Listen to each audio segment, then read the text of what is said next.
Boys, let's do this. Yeah. Another episode, HUI with HOKA, is the 1st of February 2025, which means that's the first one for this year. 26, crazy. We are in Tāmaki Makaurau, Auckland, New Zealand, at the beautiful Shuriken MMA gym. Wow, with, of course, Timothy Stevens from Adapt Media, and we also got Ben Anthony Wilson supporting us today with all the media work and everything that's required to get this show on the road. And we've got the Shuriken Mixed Martial Arts and Shuriken Fight Series owner here with us today as a special guest. So, Jason, thank you so much. Thank you, man. Honestly, thanks, I appreciate it a lot because, life's busy. There's a lot of things to take care of. Therefore, time is precious, and we try to get through this as quickly as possible. Yeah, cool, man. And as efficient as possible. Just to give a bit of background around yourself, you've got your Kyokushin Karate black belt at 17, which is crazy. I'm pretty sure someone had to sign like a waiver for it for you to do the grading. No, my dad was horrible, man. I think I got knocked out like 5 times in my black belt grading. He just woke me up, splashed water on me, and threw me back in. Because isn't it you have to spar grading. How many men? 10, and it's hard, man. It's hard. It's kumite. It's hard.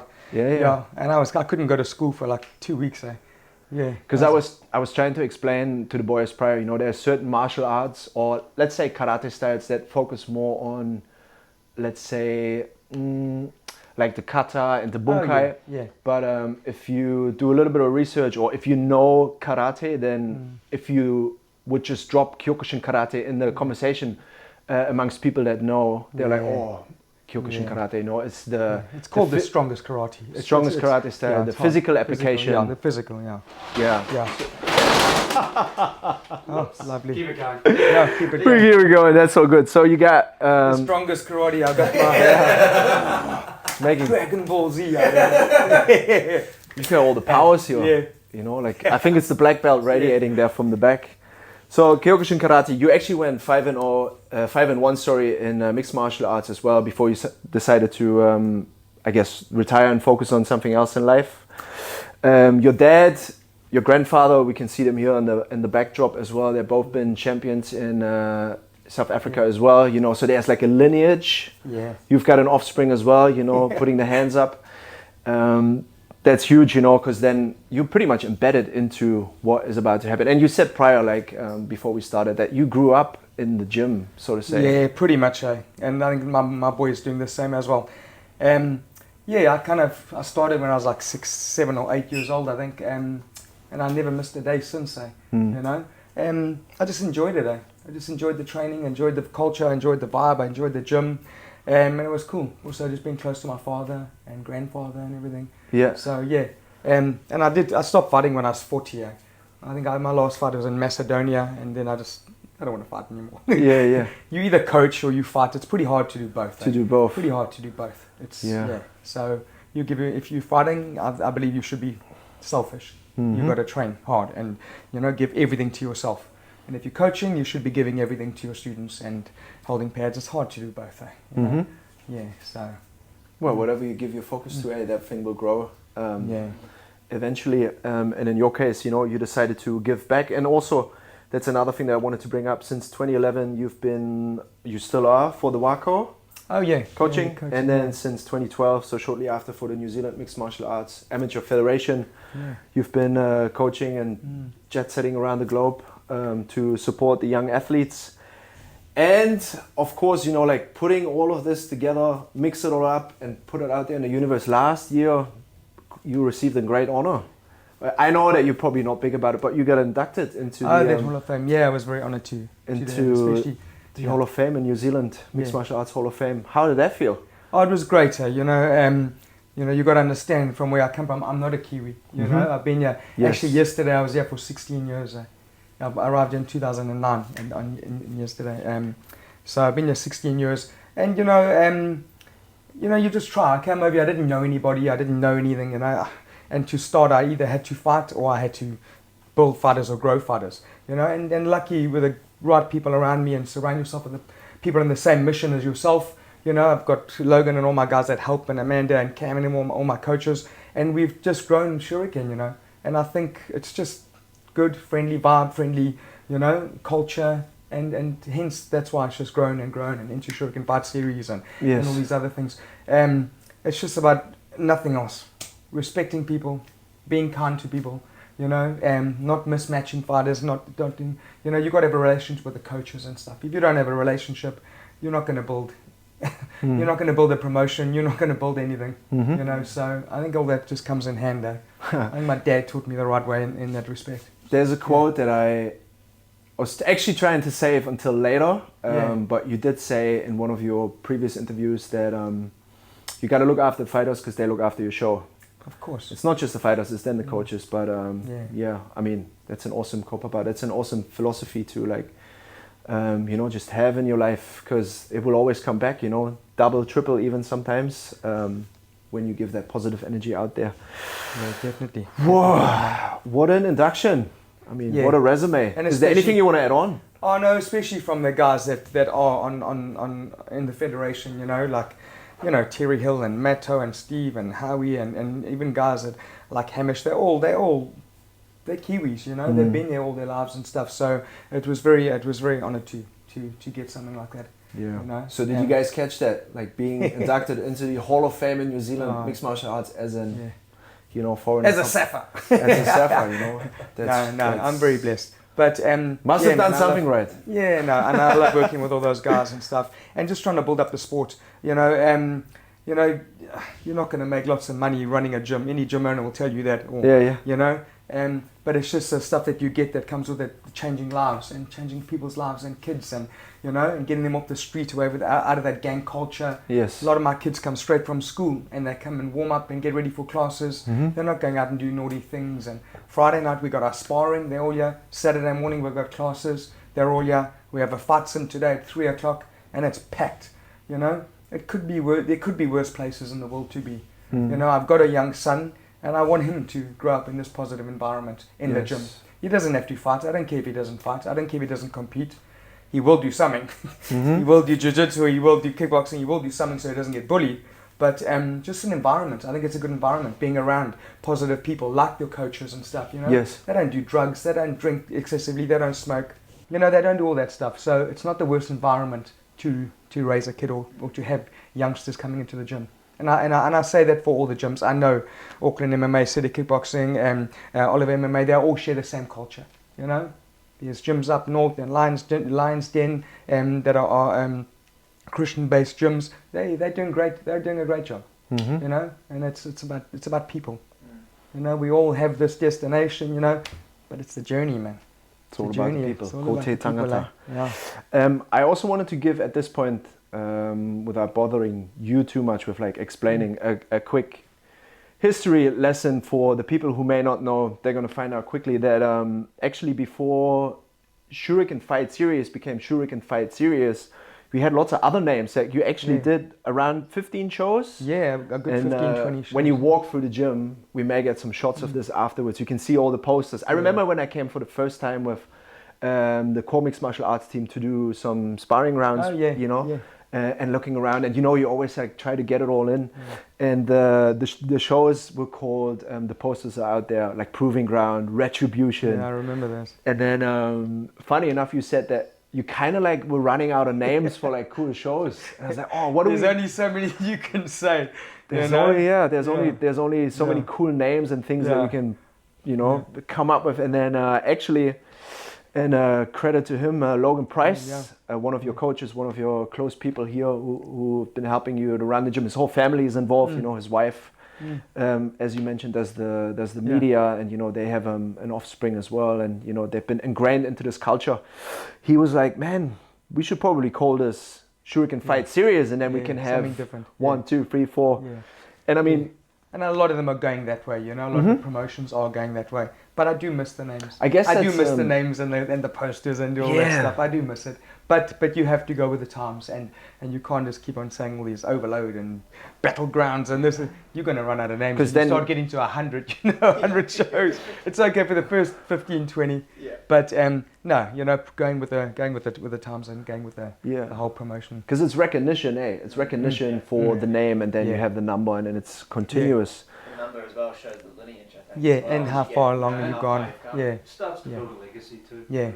Yeah. Well, now it evolved into pretty much the biggest and most outstanding, as far as it comes to reputation and whatnot, show here in Aotearoa, New Zealand. You know, we are in 2025 and we are approaching Shuriken Fight Series 20, which is pretty crazy. You know, so that's like 15 plus another 20. And what I haven't mentioned is all the grassroots shows that you've been doing as well, like on a continuous level. That's on top of that too. Grassroots means, you can elaborate on that if you want, or like add on to it, is you give all the amateurs, like novices, people who are just starting out, a proving ground. You most likely run it from out the gym here to get experience, and you get all the officials in to, you know, just get their feet wet and then build up on that. Yeah, you know, it's everything is like progressive. Like you say, the officials and Neil Swells and his team, they actually coming to officiate on the 1st of March. We've got another grassroots. Oh yeah. And they bring all their guys in just to get practice, which is great. Great for us. We get them to, they get to help us officiate and run the officials, which also keeps it kind of fair as well. You know, it's from outside instead of having all Shuriken officials and judges and we've got our guys fighting, so it keeps it fair. But also, I was just about to say, actually, that works on both ends on the spectrum, simply because the NZ, you know, officials, they get to train their guys with like shadow judging or doing the inspections and whatnot. Yeah, and it's a grassroots, so when they get to the big show, they've had a bit of experience, and then, you know, you can see who's good and who needs more work and stuff. So and also it's a proving ground for the fighters coming up. Offhand, Lawrence Liu, ordered the grassroots. He's a Shuriken champion now, and he's probably on the cusp to getting to contender or something soon. You know, you've got to start somewhere. Just to walk down that ramp at Event Finder Stadium for the first time ever in a fight in front of 2,000 people could be a bit daunting. You know, so you fight in the gym a couple of times, and so I think it's a good place to start for anyone. You know, I would. You know, back in the day we didn't really have too much of that. You just got thrown in the deep end. I mean, we're going to get to that as well. That, you know, that what you have to put in to get something up. What was the quote that you dropped earlier? You have to speculate to accumulate. Thank you. There you go. So and now we're up to like around minus COVID and whatnot. You know, that, you know, made it a bit more difficult. But we're on 2025 now. It's like 4 shows a year. You've got all your dates scheduled, and it's at Event Finder Stadium, in Tāmaki Makaurau here in Auckland. And what a venue. Yeah, it's a cool venue. It's a cool venue. We do like the venue. I mean, you could look at moving and going, but it's got all the parking and it's got all the things and the screens and our cages stored there. It's a good venue, and everyone knows it. I've been there. We've been there for what, 13 years, I think. Yeah, good 12, 13 years. Good relationship there too. Yeah, good relationships. That's the most important thing about business, is relationships. Yes. We don't change the DJ and don't change this and don't change that, and you can't change things all the time just to get a better price, and you can, you know, save a buck here and save a buck there. It's you know, it's good. I have all my dates. For 2026. Awesome. So it's good for us to know. Yeah, every 12 weeks. We do an SFS show. Every 12 weeks, we do a grassroots. Now, every 12 weeks, we're going to be doing a K1 Invitational. Then we still got to throw in Alta. And oh man, it's a lot. It's a lot of work. Every 12 weeks. So literally every couple of weeks, we're doing something. It is a lot of work. So the dates are already booked for 2025 and 2026. So the dates. Well, where I was going with this is, of course, you know, Shuriken Fight Series, as far as it comes to New Zealand and then Australia and then also Australasia, you know, is very well recognized and it's growing. So you're basically branching out from the national stage now to the global stage, you know, and that goes with streaming, broadcasting, and, you know, being more accessible to the wider realm and world. Just gonna flick the page here. I can take my shoes off, eh? You can take your shoes, do whatever makes you feel comfortable. And there has been some pioneers in the past. I was talking to you about this before we started, like Tony, for example, from Combat TV. I just want to give a shout out to him because he's been doing the hard yards, the interviews, the, you know, like streaming shows and whatnot. He's so incredibly passionate and compassionate also, you know, like giving people the time that they deserve to grow the sport. And then it evolved into CSN Combat Sports Networks, which Ben worked for as well, you know, like, and you shared the story before, you know, like they had to go through the hard yards as well, and then it kind of like pushed each other up. course. What are your thoughts here? Or you maybe want to bring back that story of, you know, what it took for them and what it took for you to be at this point today with having those streaming and broadcasting deals to have like way more access into the world. Oh yeah, you know, everybody thinks like you just get to where you are at and straight away. You know, I know I was in the team. They've been doing it for many years. They've been with us for what, a good 5, 6, 7 years. And when he started out, he was paying people to go and film there. You don't pay someone to go film their thing. You know, you're losing money. Yeah. You must have lost money every show for the first 2, 3 years. Yeah. I'm just guessing. You know, and flying down to Wellington and Hamilton, you got to fly down. You got to take all your equipment down. You got to book hotels. You got to book cars, and you're not even getting paid when you get there. Yes. What idiot would do that? That's got to be the worst businessman I've ever met in my life. But now he's got Hex, he's got Stealth, he's got TMT, he's got Lights Out, he's got Shuriken, he's got everyone. He'll be doing the K1 Invitational, you know, and they're just getting bigger and better. Yeah, awesome. Man, you gotta. People just they don't see all that other stuff that you do. They all just want to be Israel Adesanya. They didn't see that he lived in his car for I don't know how many years in the middle of winter and gave everything and just sacrificed and sacrificed. They only see him now when he's making lots of money. All fighters do that. I know Dan, Shane Young, they all did that. You know, you sacrifice a lot, man. Time, and then to get everything and family and all that to get where you want to get. It doesn't just come overnight. So I think Oz and the team are great. They're doing great stuff. And I'm glad we've aligned with them, and I'm glad to have them. Yeah, they're doing awesome work. Honestly, it's so easy to access the interface. You know, like to buy, to stream. I've never heard anything, you know, around like, oh, it freezes up or this and that. Everything is very smooth, very professional. Yeah. And matter of fact, the last few shows that I was able to go to, you know, like they always take it up a notch, up a notch. You know, now they do the interviews. Yeah, it's cool, man. It's cool. It's what amazing. People don't understand is even just CSN, they're having the access to the Combat Sports Network. As a coach, they must have so much footage on every single fight and fighter in New Zealand, you know. So I know I just sent a message to one of the coaches yesterday, and he said, I'll just jump on CSN and have a look and watch him fight. You know, you can just go and see the guy's last fight. If you want to match someone, or you want to see how he fights as a coach, or you want to get some info on the fighter, you know. So you just log in and see, you can watch his last fight and how he did, and then you can match accordingly. So for promoters and for coaches and even the fighters, as soon as you find out you're fighting someone, it's a quick stalk. How big is he? What does he look like? You know? And of course, as soon as you got that name, and it's accessible to all. They all say they don't, but everyone does. Oh, everyone does. Give me a name, coach. Give me a name. You know? No. They call him Killer. Oh, you know? No, they all do. But now you got a whole website, whatever you want to call it, platform that you can go and you can watch fighters and see this, you see the fights and get stuff. You know? While we're talking about all the streaming and whatnot, do you want to maybe cut in as well and elaborate a little bit on the UFC Fight Pass deal and what that means on an even bigger scale? Yeah, you know, it was awesome getting UFC Fight Pass for New Zealand and for the promotion, of course, SFS, but I think it just helps New Zealand a tiny bit, you know, just get on that global platform, that world platform, and we all. I think it's a pinnacle of fight shows. You know, there's a lot of fight shows out there, but I think ultimately everybody wants to be on the UFC, at least once in their life. Most eyeballs. Yeah. It's just because they got such good. I think. I shouldn't say that. No, I like watching one championship. I just do. I like all the stand-up. I just find a lot of stand-up strikers in one championship. I like that. I think it's faster, more fast-paced. I'm not a jiu-jitsu guy. I don't like jiu-jitsu. I don't like going to the ground too much and stuff. I just think I like watching all Super Lek and all those guys and stuff fight in one championship, you know. But having UFC Fight Pass just elevates. I think it elevates the people in New Zealand too. They get to see. And I talk to the guys on the UFC Fight Pass and matchmakers. They are looking for people. They're looking for people for Road to UFC. They're looking for people out of New Zealand and stuff. So fighting on a promotion, whether it's Eternal, whether it's anything else that has a UFC Fight Pass, the scouts and the promoters that side in America are looking on UFC Fight Pass. I know that for a fact, and anyone will tell you that if they know for a fact.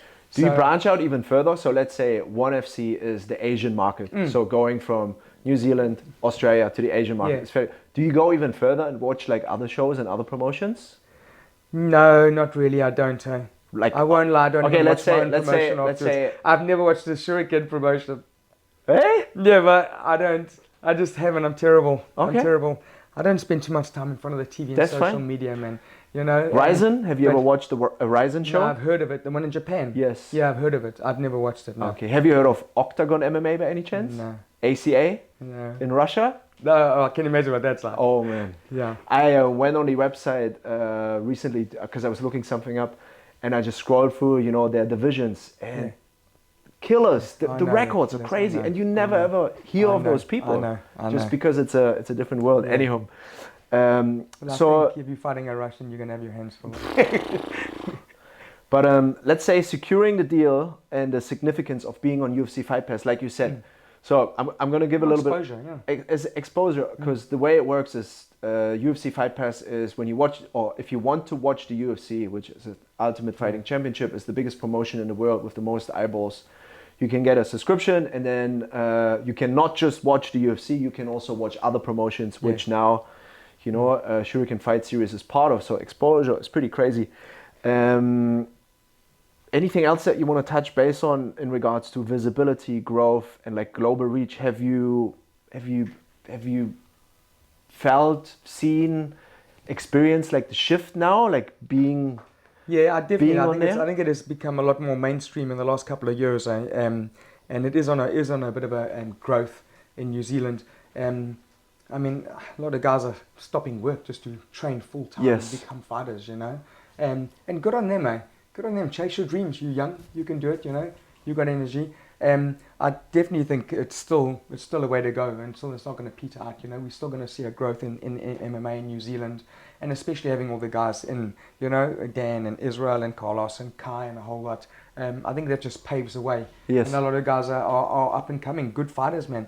In saying that, I think we got, you know, 3 pro debuts on the next show coming up, but they're good. They're good fighters. Personally, I think the amateurs fight harder than the pros. half the You time. did say that, That's because just me. I You know, remember we when watch you it. I watch the shows. it becomes we're so there to show. technical. Yes, and now we don't engage, and we do Spain salute, and the amateurs just get in there and swing. You can see it in the show, man. It's like this, and then the pros come on. It's like this lull, you know. You know, they fight. Pro fighters fight smarter, but the amateurs fight harder, man. You know. Yes. But so it's awesome having pro debuts, you know. I know we've got Ram Dodoma out of City Kickboxing on the pro debut, up against a good kid, Chris Spann, up and coming guy from Hybrid MMA, trained under Calvin. He's good. That's going to be good. I know we've got Brooke Pritchard as well. I think she's got a pro debut. So I don't mind putting on a couple She's of pro going to go debuts. very far. Yeah, That's she's good, man. You know, so I'm looking forward to that. And it just means a few more amateurs, you know, building up as well in the sport. Amateurs turning pro, and then we have a few more pros to fight, because there's not enough pros in New Zealand. Yes. You know, there's not enough. You have to bring in people from outside you're now always too. bringing in outside, you know. So it's good. Well, while we talk about the fighters, you know, it's the deal as such, you know, CSN, Combat Sports TV, and then being on the Fight Pass, it's a lot more opportunity for them, you know, to be seen, to go on to, if it's ONE FC, if it's maybe Ryzen, you know, or then ultimately they want to be on the UFC, you know. And like you said, you have to look after the fighters, because the fighters look after your show. You have to match them properly. You have to communicate properly. If there's always dropouts, or, you know, like there's so much going on behind the scenes that people most likely will never ever hear about, because, you know, it's been dealt with in a different way. However, the increase of international interest from like fighters, coaches, and promotions to be on your show. Of course, you reaching out to them, you know, I've got a guy from New Zealand. He's whatever 2-0. Have you experienced the shift there as well on people wanting to come here to be on SFS? Definitely overseas. Definitely from overseas. But funny enough, not much from New Zealand. Okay. If I have to be totally honest with you. Be honest. I'll be totally honest with you. I get 2 or 3 emails literally every single day. From Thailand, from the Philippines, from America, from Russia, from everywhere. From Tahiti. Guys are willing to pay their own flights. Yeah. To come here just to fight in a promotion. And I battle to get Kiwis to fight on promotion. Mm-hmm. You know, which is quite interesting. Funny enough, eh? Funny enough, yeah. Pretty weird, but anyway, yeah. I'd rather fight on a lot of other promotions or do other things, but you know, which is fun. I look at the people that have fought on SFS. The Kevin Jousitz, he was our champion. He's in UFC. Cameron Rouston, contender, yeah, and he'll be there soon. Navajo Sterling, yeah, all our champions, you know. So yeah, maybe it is working. You know, I don't know. Well, something must be working. Something must be working, you know, because I know those talent scouts are looking. Yeah. They're looking. So regardless of what everyone thinks or says, I've spoken to them. I'm sure Eugene has spoken to them, and from CKB, and he'll tell you the same thing. That's why all these guys try to fight on the show. We have predominantly city kickboxing guys on the show, and those guys are getting in to the UFC. You know, so you know I rest my case. Well, for an let's say organizational point of view, when you put the shows together and whatnot, like I said a little earlier, there's a lot that goes into it. You get a lot of emails. You have to communicate so much about matchups, and you have the pullouts, and you know, it is so much, you know, that you have to consider. But I want to give you a few, let's say, statements from like people that I reached out, you know, fighters, coaches, people involved, you know, in Shuriken Fight Series, and been knowing you for a while. They all said the same thing, like across the board. They all felt very looked after, very cared for. The communication, amazing. Even it goes all the way down to the grassroots shows of like pullouts last minute or on the day. You always make sure, you know, you find like someone that is on an equal level to make sure that they get the experience out of the way that they train for months, you know, Tim, for example, he fought on Knees of Fury in Hamilton, New Zealand, under, you know, Ethan Shep's promotion, and he experienced the same thing. He trained his butt off for months, and then, you know, opponent was not available like last minute. Horrible. It's horrible, man. And that experience would have been taken away from him, and then you know, found someone, and that changed you as a person. That changed your life, fighting on such an. I know, it's horrible, and you don't want to do it again because you think it could happen again. You know, we've had pullouts on the same day, you know, literally, and we've had pullouts on the same night. Guys, their parents have come up from somewhere, bought tickets to the show, and the guy just doesn't rock up. Why? And after they bought tickets, you never know. Getting in the ring is not easy. Getting in the cage is not easy. Saying you want to fight. Yeah. If I say now on your show now, I'm probably gonna fight Kai France, and I'll look good for the next 6 weeks, you know, training and having my picture taken on social media, and go and cheer, bro, you're the man, and just tear my hamstring. Oh, I got injured a couple of days before, you know, but I've had all that good stuff leading up, and I've been on social media. It's not easy. It's not an easy sport. 10% of the population can do this. Not even 10% of the population. Everybody wants to do it, but only 10%. We have a saying in South Africa, when people talk about fighting and everything, we just say, climb the ropes. Or the ropes, ring or whatever, but back in the day, you have to climb the ropes. You have to be see what it's like when you get in there. It's not easy, it's horrible. And it's horrible matchmaking, man. It's horrible. Oh, man. It's a tough job. Oh, I've got 4 shows in 4 weeks. 4 shows, and I'm trying to matchmake. I have names in front of me, and I've got weights. I don't even know what I'm doing. I don't even know what I'm doing. It's horrible. It's horrible. But in the end of the day, you always figure it out, because so far your track record speaks for itself. So. But I'll give you a quick story, like on what it takes. I remember back in Germany, my coach we were warming up backstage, and it was very thin walls, like dry walls. And he was like, just take one of the Thai pads and like just smack it against the wall, so they think we're going to punch a wall. And that worked. The dude was saying afterwards, he was so intimidated just by the smacking of the pads. Like a kickboxer movie, Oh, do you mean when he kicks it? Yeah.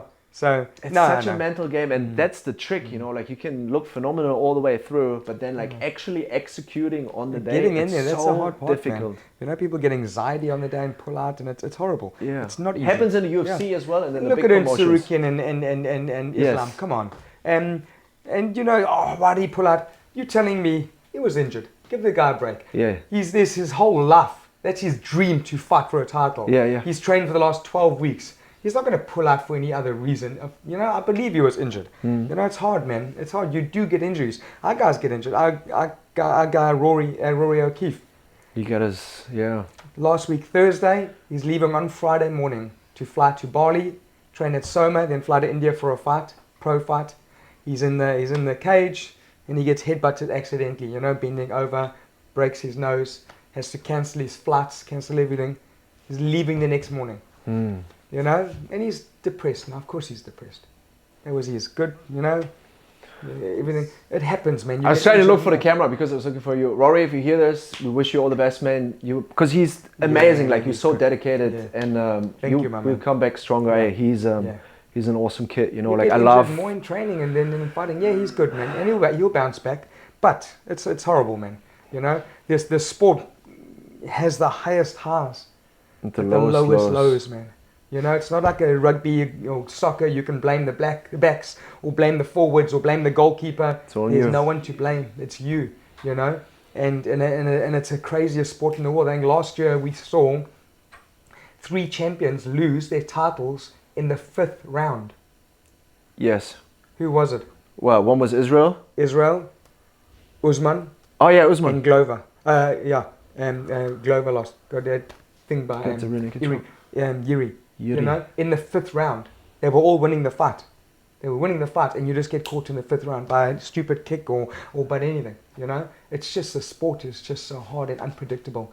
When our guys fight, we train them as much as we can do, but when you get in the cage, it's up to you. It's not the coach's fault you lost. Yes. And it's probably not even your fault. You just got caught. You just got this. You just moved this way. It happens, man. There's so many variables in this game. People don't understand that, eh? But after you've been training for 12, 14 weeks and you lose, it just... But you got to get back up again. You know, lost the first 3 or 4 fights of his career, pro fights. He just fought now. Merab. Well, in the UFC, UFC in particular, he went 0-2. 0-2 or 0-3, I think. Yeah. And then he Can you became imagine champion. that? Now he's a champion. Come on. You know, you just got to. You pick yourself up and you get back on the horse. It's a special and type what of you do. special What you type do. of human I know being. Dan as well. Dan Hook had a hard time at featherweight. Moved up to lightweight. Changed everything. He was on a huge loss at featherweight, and you know, lost to Yair Rodriguez. All of them at featherweight, and wasn't his weight division, and he moved up. Now he's on the cusp to fight so, for. Yeah, exactly. So you know, there's a lot of variables. That's what I say. Yeah.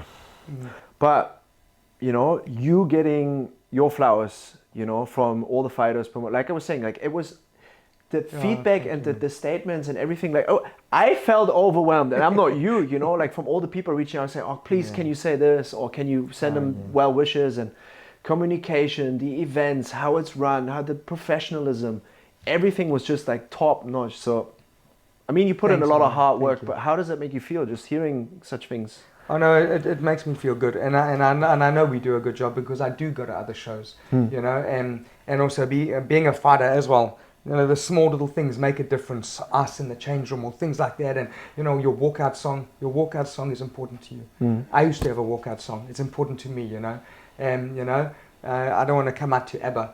You know, it's just I had Eminem and that was my walkout song, you know, and so little things like that, they do make a difference to the fighter or to anything. But in saying that, man, I got a great team behind me. I can't do that by myself. We've got a good team, you know, at Shuriken, and that I've helped build up SFS and everything. So I'm very grateful for that, and we got great coaches and everything. And New Zealand as well on a whole, all the coaches are good to deal with. I don't have a bad vibe with anyone, with any of the coaches. New Zealand's too small. Auckland's too small. You know, so we're all here for a common ground. Yeah, you know, the promotion is what I do. You have a job. My job is to promote and try and make money. I've got to feed my family. I have a mortgage to pay. So yes, of course, I'd like to make a bit of money. I don't want to do the shows. I think I took a bath on the last show, but because I just brought too many people in from overseas. There were too many overseas fighters, you know. But you do want to make money. That's why you work. That's why I do this. And running a big gym like this, you need to sell memberships. Any gym owner will tell you that. But it's just having that relationship with all the coaches and stuff, and being fair and transparent with everything as much as you can. You can't, you know, at the grassroots, I think it's harder matching a grassroots fighter than a professional fighter. I know the professional fighter. I've kind of watched him for the last 16 years since I've been. I know how Lawrence Liu fights. I know how Aaron Toe fights. I know, you know, Aaron's got heavy hands, this and that. You know them. But a grassroots fighter, you don't know. I put a grassroots fighter in from my gym. He could be training 3 times a week, you know, and he wants to try it and he wants to fight. He should be training more, but maybe he's training 3-4 times a week. and I put him in against another guy from another gym, whatever gym, and he's training twice a day. They do. Yeah, they no. are. The amateurs are training with the professionals nowadays. That's the difference. Back in the day, they weren't. It was segregated. You know, now they're training together. All the amateurs train with the professionals. Maynard Peel and all of them are training. They're sparring partners for Izzy, for Robert Whittaker. He's just been there sparring. They train together. So therefore, I believe iron sharpens iron. You know, your training partners make you better. Not so much your coaches. Your coaches don't give you all the rounds and roll with you and spar with you. So that generally speaking, the better guys you train with will make you better. Of course. It's like playing tennis against a crappy tennis player.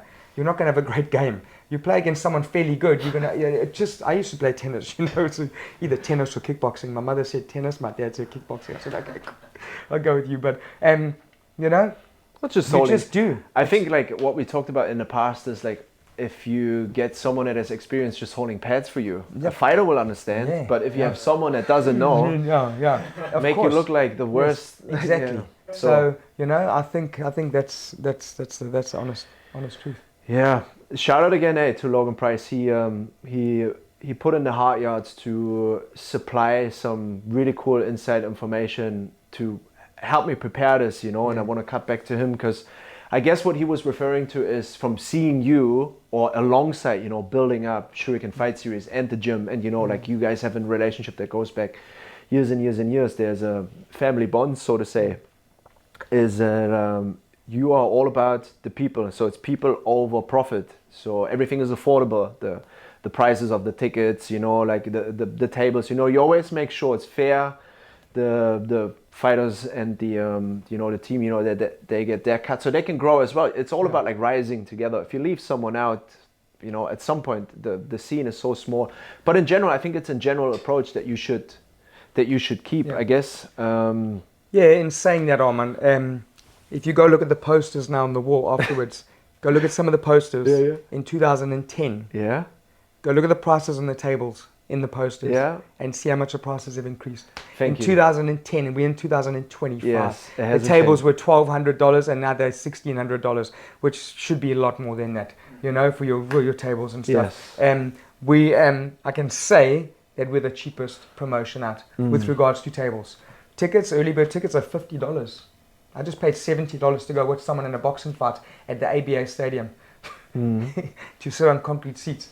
And it wasn't the best show in the world, and I paid $70, you know. And we're at Event Finder Stadium on UFC Fight Pass, and you're paying $50 for a ticket. So yes, of course I have to make money. That's my job. Yeah. But you do, you know, you got to try to keep it affordable for everyone and try to help the masses and stuff. And what I do with a lot of, especially the pro fighters, I give them a cut on the tables they sell. I give them a cut on the tickets they sell. And, you know, I actually do that with the amateur guys as well. So I try to help everyone, man.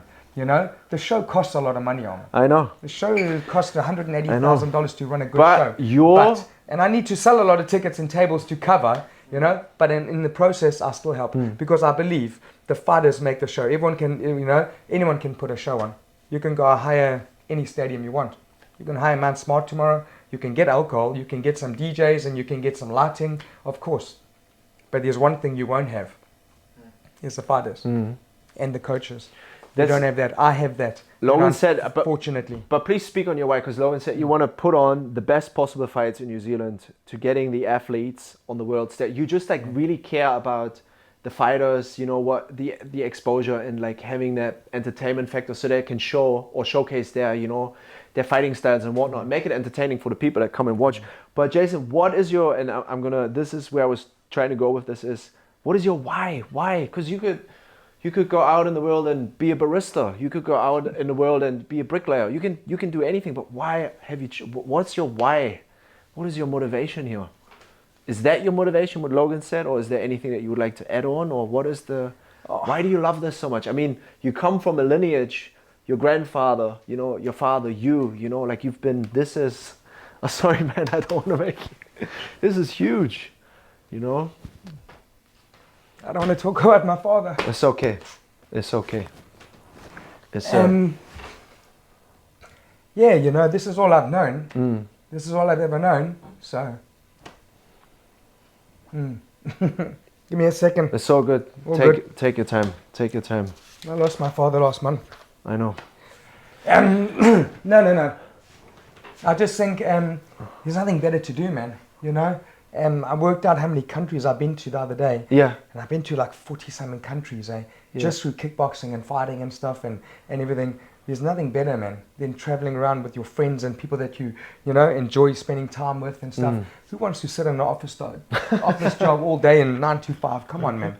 And just coming into the dojo every day and just being surrounded by people and stuff and friends, you know. Yeah. And good-minded people. That's more than anything to me, you know. And it's just different. It's changing every time, every year, everything we do. The gym's changing, the people are changing, and it's just a good positive environment to be around. I love what I do. To me, it's not even a job. You know, it's not even a job. I look forward to get up in the morning. I look forward to coming to the gym. I look forward to coaching. I look forward to doing everything. So, you know, to me, that's not a job. Imagine spending 8 hours a day in a job you hate, you know, or you don't want to go there. I mean, I'd rather shoot myself, you know. So I'm very blessed to get to do something that I really enjoy doing. This is not a job. This is awesome, you know. So to me, I don't know why, and you know, I am busy, and I've got an 18-month-old son that I'm trying to raise with my wife, and it's hard, you know. Everyone will tell you with a kid, but now I just want to start another promotion, like the K1 promotion we can talk about just now, which is good because it's just something different. I love being busy, just being idle, you know. Find something you love enjoying, you know, you love doing. Yeah. And it'll never work. It's not a job. Just to take away, just for a second we keep the word love in mind. We're going to come back to it, but if you know, the relationships and stuff that, you know, just remains over the years, like Tim and Ben, you know, I gave you the example, or I gave the people the example of, you know, him being able to fight on Knees of Fury, now it's Cage of Fury, you know, under Ethan Shep in Hamilton, New Zealand, where he holds the predominant amount of his shows. However, when I met them both, you know, like we all have as human beings like certain habits or, you know, things that we are not happy with. Like he stopped all his, like all the habits aside, you know, and then you started training jiu-jitsu, you know, you became a better father. You told me all of this, how much that changed your life. Ben himself, you know, he started Brazilian jiu-jitsu maybe like a year ago or so. He lost 30 kgs. You know, and all the friends that he gathered around him now, and how much he feels like it's incredible what that does. You know, I mean, I can relate. I've been doing it since I was 6 too. You know, what that does to you, and the relationships. It's so genuine, and the people that, you know, follow along the journey. But yeah, I guess the key word here is the love and the some passion and compassion. You know, and being able to support. You know, like you said, no one is getting paid a dime here, you know. We're all here to promote mixed martial arts in New Zealand, you know, and giving people like you the platform and like pulling together, you know, to help raise, you know, awareness for, you know, maybe getting someone else into it and just boosting it. Perfect example. Logan walked into the gym and he was like 90 kgs. Hey. He's like my size. Yeah. And he was 90 kgs, hated his job, just overweight, unfit, blah, blah, blah. And he was the first one to fight in the IMF overseas in IMF World Champs, and became a bantamweight champion, amateur champion, and on 2 or 3 different promotions, you know. So, and became started training professional, fought professionally all over the world, got his black belt, and now he's at the gym full time, just coaching full time. And he had his retirement fight on your show as well, and had an amazing performance. Yeah, amazing performance. So, you know, and that's just one story. I have 100 stories like that. That's the difference. You know, there's 100 stories like that. You know. Do you want to touch base on the K1, like on the Invitational now as well, or do you want to save it for later? Do you want to speak on it a little bit? No. We can do it now. Yeah. I grew up watching K1. You know, and my background is kickboxing. I used to watch Peter Ertz and Andy Hug and all of them, and Jerome Labana, and he fought our guy. What's his name? Sifu. No, South African guy, Mark Bernardo. They fought. They all used to fight each other. See, I instantly thought I referred to you as Kiwi. Guy. Yeah, exactly. Yeah. Originally, no. Mark Bernardo was one of the champions, and Mark Hunt and all them. I grew up watching all of that, and it was exciting, you know. And I love watching that. And a lot of the guys nowadays in New Zealand are moving to Muay Thai You know, they're doing a lot of Muay Thai and promotions and stuff because there are a lot of more opportunities and going overseas and stuff. And I just found that the K1, there is a bit of it's lacking a tiny bit. So I thought, you know, maybe start a promotion. Yeah. Just sort of. Is it going to be, so let's say there's combat karate out there where they have the pit. Yeah. What is it? No, pretty stock standard in a normal ring, but it's going to look cool, man. All black and gold corner posts and gloves and everything. Yeah. And which is cool. All 10-ounce gloves, no shin guards, and you're going to have a minimum of 5 fights. Shorts or gi pants? No, shorts. Shorts. And you have to have a minimum of 5 fights to fight in the promotion. So no grassroots fighters, you know. And the ultimate goal. Yeah. You know, obviously we're going to start off small. We're at the YMCA. Oh yeah, awesome. On North Coast on the 12th of April. And, you know, you gotta walk before you can run. So just to see how the promotion goes. But the ultimate goal is to coincide with Japan and a few other countries and bring fighters over here. Hence the invitational. Invite other guys to fights. I've been in contact with people from South Africa. So, you know, that's the end goal. Awesome. And have international fights. And I love watching the guys fight in New Zealand. I think we've got some of the top kickboxers in the world. But to be totally honest with you, I don't know when last I saw an international fight. I know Titus Proctor recently had one. And that was the first and last one that I've seen for the last 10 years maybe. I think I went once to 13 years ago. Philip Lam was doing a big one at the Liga ones. And all those guys coming from China. But we don't do too many international kickboxing shows and international fighters, you know. Last show at the SFS, I brought over 11 guys from different countries, you know. Why can't we do that with kickboxing?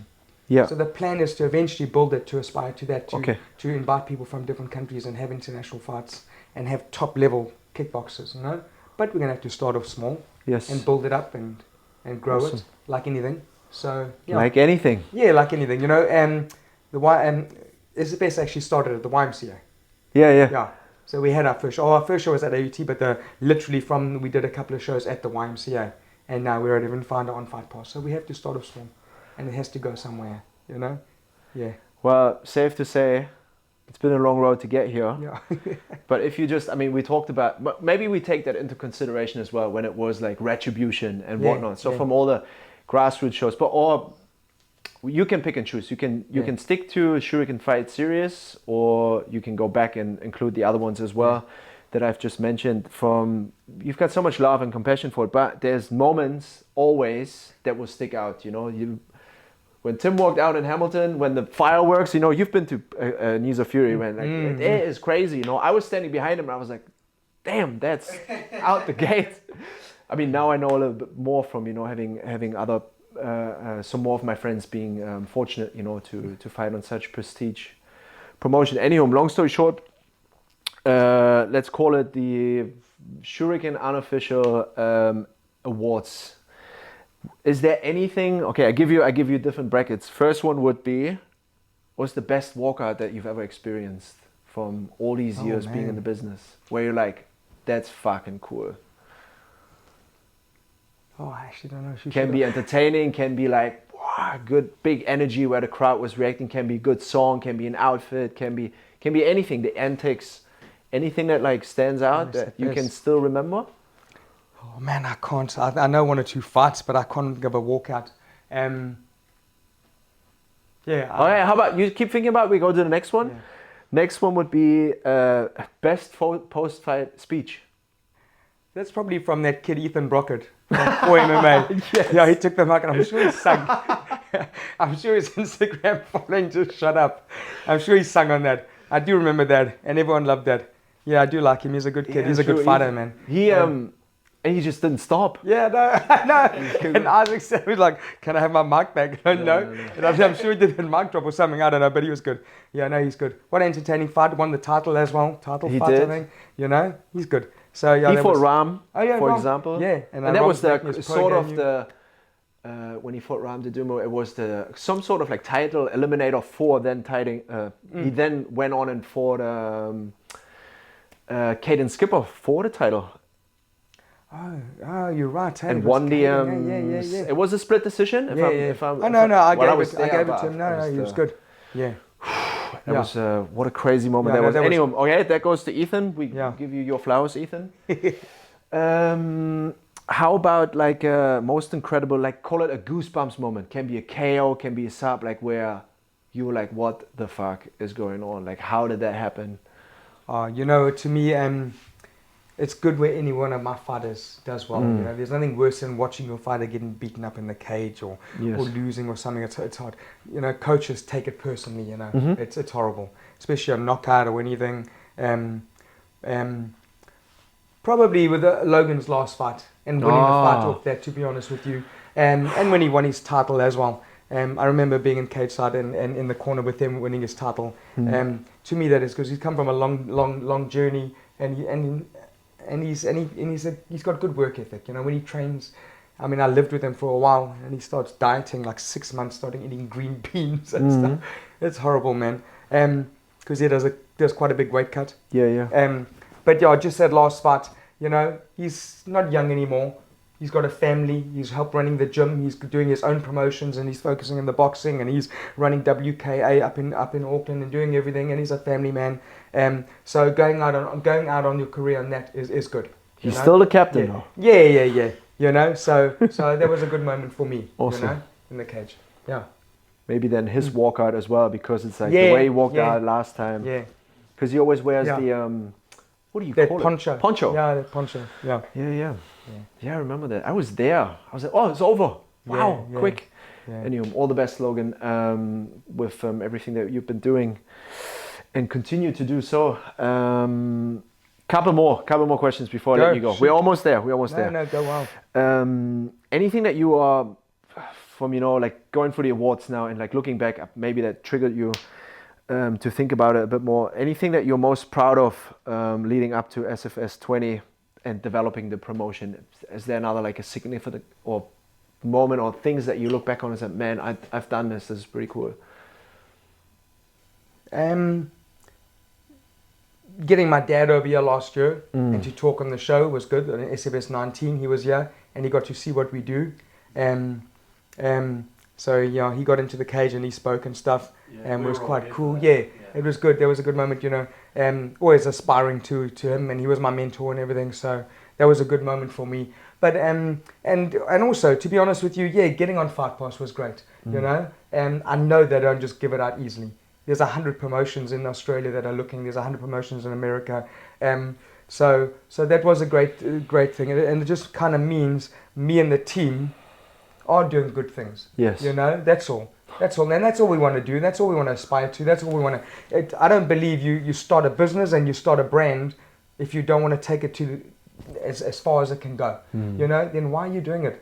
You know, and it's not just either some people just want to make money, some people just want to change the world, some people just want to, you know, help the environment. Everyone's different in their end goal, you know. But you start something, you know, we started SFS or we started Shuriken or whatever that may be, to grow and to become as big as we can and like reaching something like getting on the UFC Fight Pass. It was a big moment for us. Milestone, yeah. And you know, I don't think of it, and I just think of it that much. But looking back, it is. We're the only one in New Zealand. You know, no one has ever been on there. So it was good. It was good for SFS, and they are stringent in their rules and who they choose to get on board. It wasn't just overnight. Oh, you're okay. You know, we can choose you and choose you. And we had to jump through quite a few hoops, and obviously they saw the promotion. It was a good promotion. So yeah, you know, it's self-sacrifice, some of the stuff you do. People just come in and they see the promotion. Oh, it wasn't a bad show, good show, and they leave. You know, it takes 4 or 5 hours to set up the cage. It takes 4 or 5 hours to take down the cage after the show at 11, 12 o'clock at night. We get out of there at 4 in the morning, you know, sometimes. It's hard, man. It's hard work. Yes. You know, and doing it all day and running and all of that. So, you know, just with regards to that, you know, that made it special. Man, that got me emotional too. I had to like step back because, you know, like, sorry, I don't want to bring this back. Yeah, no, go well. I'm okay. With your father, you know, like I have the relationships that we go through. I guess everyone can relate to it, you know, like it's special, you know, like to share such a moment. So I was trying to relate to. Well, actually, it triggered me to be like, oh man, how would that feel if I would be in that position? You know, it would be so amazing. You know, who doesn't want to make their parents proud? You know, I know. That is enough of that. I'm sorry. No. But you're right. Like making your parents proud. You know. But let's say you said, you know, there's a lot of challenges along the way. A lot of shit that people don't see. Yeah. But the challenge is always the opportunity. Is there anything that you overcame like recently that you're like, man, that's cool that I figured that out and that really helped me on my journey? No, Arman. To be honest with you, I steal things from everything that I see and I do and everything. And I shouldn't actually say this on camera because I know someone's going to be watching.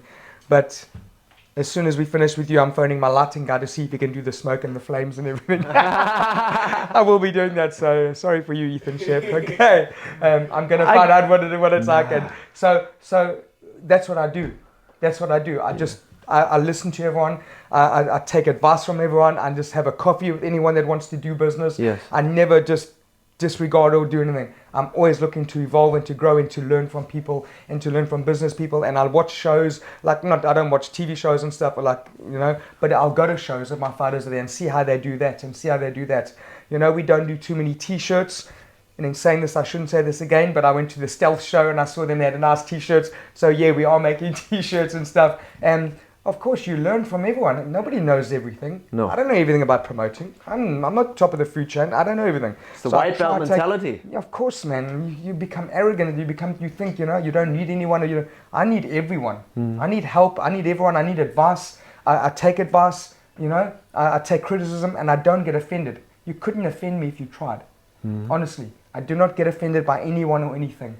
So, I just try to learn from all of that and taking all that in and just keep on growing and keep on trying to get better and make the gym better and change lives and make the promotion better. Of course, man. Isn't that what it's about? Nobody knows everything. Yeah. Wow. Last one on that, Yeah, just cut out the lights and cut out the... No, joking. Honestly, Ethan is a man of the people too. Yeah, of course, he would be happy to give some inspiration for that. He I wouldn't do. I mind. take all of that in. He's an awesome person, taking lots of inspiration from him as well. The way he treats his like fighters like his kids. Anyway, there's a different story. It's awesome to watch because he trains at the same gym. House of Pain trains out of core mixed martial arts. It's a very tight bond. But for people to be on your show, what do you look into? Like, let's say someone from overseas reaches out and be like, I want to fight on your show, like a coach or a fighter. Like, what are you looking for? Like, you're not just you're taking it into consideration. Yeah. What do you want them to consider to be on your show? Just to, for someone watching, is be like, oh yeah, I have to. Oh, obviously, sometimes it's the money is a factor as well. Flying someone, I'm busy in talks with flying someone out from Thailand and at the moment, and flying someone from America is costing a lot more than flying someone locally from Australia or Tahiti. Yeah. So cost always is a major because you're paying for the coach as well and for accommodation. Yes. So and giving them a fight purse. A pro fight cost me $10,000. A pro fight. So purses for both parties, accommodation, flights. That's a $10,000 flight. Now, if I have two people from Australia, I don't sell a single ticket or a single table. It's not great business, but sometimes it happens. Yeah. In saying that, so we look at those aspects as well, cost. But in all honesty, I also look at the fighter. I do like stand-up, and anyone will tell you, knockouts make the show, and stand-up makes the show. Having a Dagestani wrestler or some wrestler come in and lie on someone for 3 rounds is not the best thing for a promoter or for a show. As I know, and I know, don't get me wrong, I know it happens, but it's good for their record, but it's not so good for your show. It's not so good for the show. People love watching knockouts. People love watching stand-up fights. Yes. Yeah, go to the ground every now and again.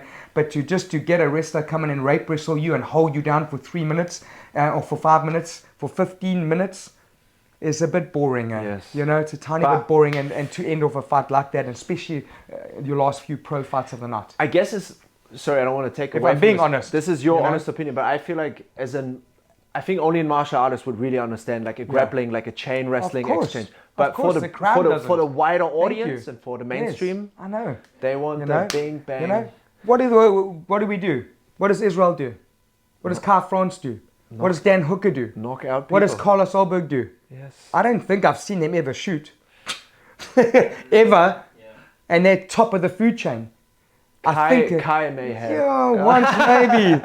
But they love watching those guys. Yeah. They love watching those guys. You're going to have a good stand-up fight with Dan and Justin Gaethje now. Are you kidding? Oh my God. Are you kidding? Thank you. So yeah, and they're not stupid at the UFC.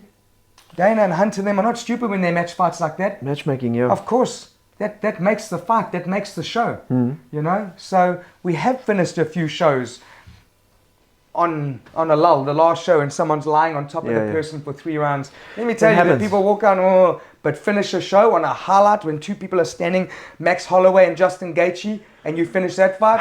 Come on, you lead that show, and I'm coming back. Yeah, man. And as a promoter, what do you want? Oh no, let's go for the guys lying and having a sleep, or let's go for Max Holloway and Justin Gaethje. I rest my case. We're talking from a promoter's point of view. Oh, it's about selling, it's a business, it's about selling tickets. And people forget about the UFC when they think it's all for the fighters. It's not. It's a business. It's certainly not. Well, it's like the scene from Gladiator. Yes. When he just finishes the ball the first 5 seconds and the crowd's just silent. Yeah. You know? You're not entertained. Exactly. So, yeah. Someone died there, you know? Yeah. Just to... Yeah. So from a promoter, now, obviously you can't choose all your fights like that. But we brought guys in from a lot of different countries, and it's nice. You know, we've never had anyone from Thailand, so hopefully one of the fighters are coming out from Thailand this show. You know, it's cool. Yeah. We just try to keep a variety. But at the end of the day, you want local fighters. You want local talent coming up. You know, I want to see those guys. I want to see them fight on UFC Fight Pass. I don't want to bring Australians to fight Australians. It's the stupidest thing I've ever heard. Yeah. Get all your family and your friends to come and watch you on your pro debut or your pro fights and stuff. That's what it's about, building up local talent. You know, I don't know. It's so we just need to get a bit more local talent involved, eh? You said earlier there's not a lot of pro fighters in New Zealand. For any of the amateurs watching, what are some of the things they could do to get to that level? I was actually speaking to Eugene a little while ago about this. Back in the day, you had 20 amateur fights, at least. I know Logan's had like 20, and Salor Watera, these guys, 20, Brad Ramsey, 20, 30 fights, amateur fights. Nowadays, you don't have to. Brooke Pritchard's had 4, and she's turning pro. It's just that the level has increased so much. They are training with the pros, and they're a lot better at that amateur level than they were 10, 15 years ago. I think MMA is evolving every single week, you know, and getting better and better, you know. Just those guys are turning pro after 5 fights, 6 fights. That's what they can do. It doesn't help when all the pro fighters are training at City Kickboxing because they don't get to fight anyone. You know, a lot of the gyms don't have pro fighters. Yeah. But it is what it is. And like I said, iron sharpens iron. So they do train. You know, where all the other guys are training. But that also doesn't help matchmaking for promoters, whatever promotion it is. So for the fighters who are trying to get to ultimate level, getting on TV, getting their attention, there's one aspect of being a good fighter. You mentioned Ethan Brockett earlier. Shout out Ethan. So is it having a bit of character as well? Putting a bit of course. I think that helps. You're following on Instagram and everything. You know, that all helps. That's why you most likely never ever hear from. I mean, they're amazing martial artists and wrestlers and what from the people in Russia. Of course, because they get on the mic. Of course. And how long do they have to have? How long did they take to get fights? How long did Khabib have? 21-0 till he got a title shot. How many did Sean O'Malley have? Come on, man. So they sell tickets. It's about selling tickets and about social media, Instagram, and following and exposure and everything. You helped build up the brand, you and Conor McGregor. You didn't have too many, but he was. With a bigger purse as well. Exactly. You know, he doesn't have to get back in and fight up the ranks and fight 200 people to get where he is now. He'll probably walk in and have a title fight. So, question though, at this point, when you train your fighters, you know, to get ready for whatever fight, how much emphasis do you put on the, let's say, traditional martial arts? So do you require a request from your fighters to, like, whatever, train in the gi once a week? When they do karate, do you encourage them to keep doing their kata, their bunkais? Or do you actually just want them to focus on the modern game, whereas you're not training boxing and kickboxing and your wrestling and your jiu-jitsu, you merge it into like a mixed martial arts class? Or do you keep that spirit alive of what brought us here basically by putting on the gi, putting on the belt, knowing how to tie a belt? I know purple, brown belts and whatnot, and even blue, of course, blue belts. No one knows how to tie their belt. No, I know. Probably me as well. It's okay. It's not unnecessary. I just wanted to know. Or to be totally honest with you, I've kind of moved to let my coaches take over the coaching, to be honest, and I'll help. I'll help in the fight sim today.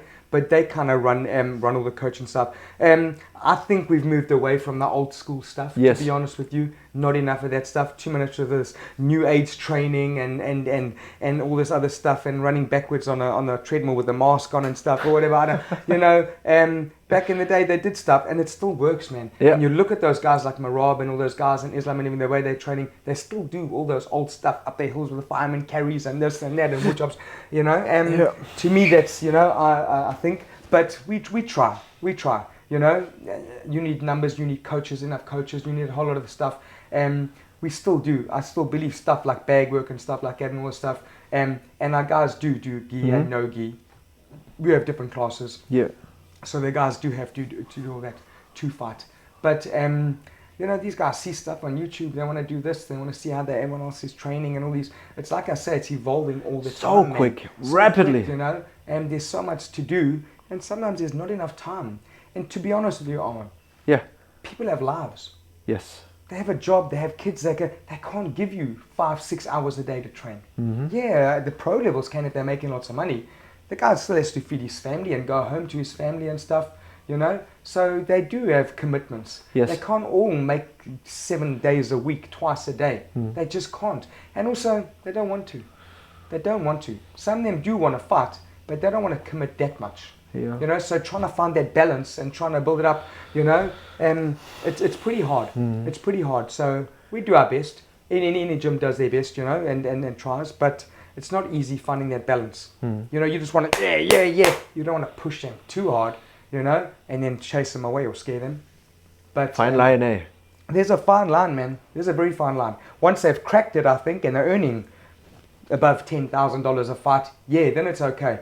But, below that, you have a few grassroots fights and have a fight on SFS, and you expect him to leave his family and his life and come and devote his 10 hours a day in the gym. Come on, man.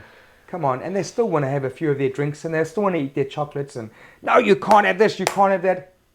That just shows what it takes, to be at that elite level of fighting and competing, because the window is so small, and then you only get 15. Yeah.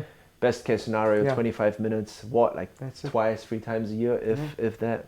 Yeah, that's exactly it. The fighters are fighting twice a year sometimes. That's not enough. And then you have a shit performance, and people forget about you instantly.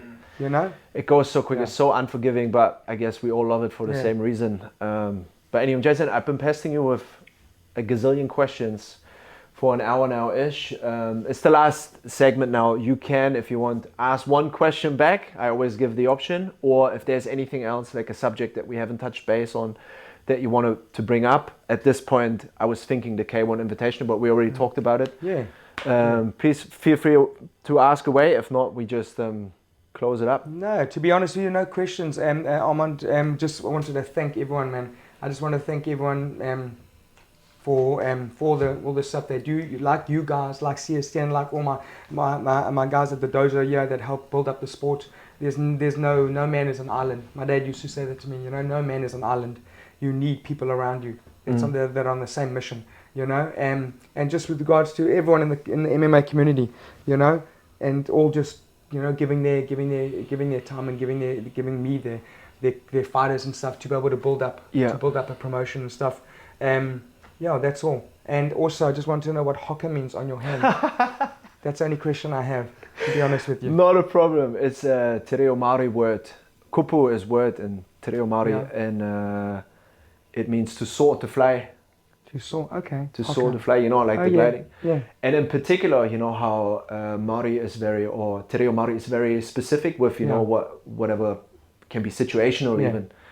And I've learned the word from a Māori lady having a coffee. She was teaching me. I studied here again in Aotearoa, went to university again. Was fortunate to get another degree under my belt. And lovely. I caught up with her like once a week I was shouting her coffee, kafe, pangoroa, which is long black with honey. That's how I drink my coffee. You can talk. Look at you, so Anywho, I drink the coffee with her, I shout her coffee, and in return she would teach me about Te Reo Māori. And then she's drinking her coffee and looks up on like a branch, and there's this bird taking off. And under her breath, she says, HOKA. And I was like, sorry, what did you say? And then she told me the word. And for whatever reason, it stuck with me. Very nice. And yeah, I mean, I've got a few tattoos. Then I decided to get a tattoo. I But just- funny I enough, noticed, that's the only one I noticed. funny enough, in Tongan, and I found that out like years later. It means to fight. Are you joking? So hey, lovely. Boom. Boom. I didn't know. But that was my learning lesson. From someone that is Tongan, he was asking me, saying, "Why did you?" Oh, cool. Anyway. Cool. Honestly, Jason, you gave a lot of thanks to other people, but actually, it's my act of duty in and on behalf of the mixed martial arts community. Because, like I said multiple times now throughout this podcast, the people reaching out and saying good things about you, good things about Shuriken, I felt overwhelmed, and when you spoke about, and I'm sorry to bring it up again, having your dad and the fulfillment and whatnot, I can relate to that, and it must be so special. And I'm sure he would be proud of you sitting here today. And it was almost a necessity to get you into the New Zealand Mixed Martial Arts Hall of Fame, even though, just like myself, you're a foreigner, you're not from here, doesn't matter. You became part of the furniture. So on behalf of the community and wider community, Australia, Australasia and whatnot, because you do a lot, I just wanted to say thank you. Thank you. Thank you, my man. And thank you, guys. Yeah, of course. At that stage, thanks to Timothy Stevens from Adapt Media. If you have any media requirements, please reach out to him. And the same for Ben, Anthony Wilson. If there's anything you would like to be done, anything media related, please reach out. Also, buy your tickets for Shuriken Fight Series 20. Come buy a t-shirt, come support, this awesome show. Jump on CSN if you can't be there. Buy your pay-per-view. And I think the last words, whatever you want to give a shout out to, whoever you want to say hello to, dates now. Jason, this is all you. Thank you, man. Yeah, please just come and support the fighters, guys. SFS 20 on the 8th of March. It's going to be a stack card. We got title fights, and it's awesome. It's awesome. It's always a good show.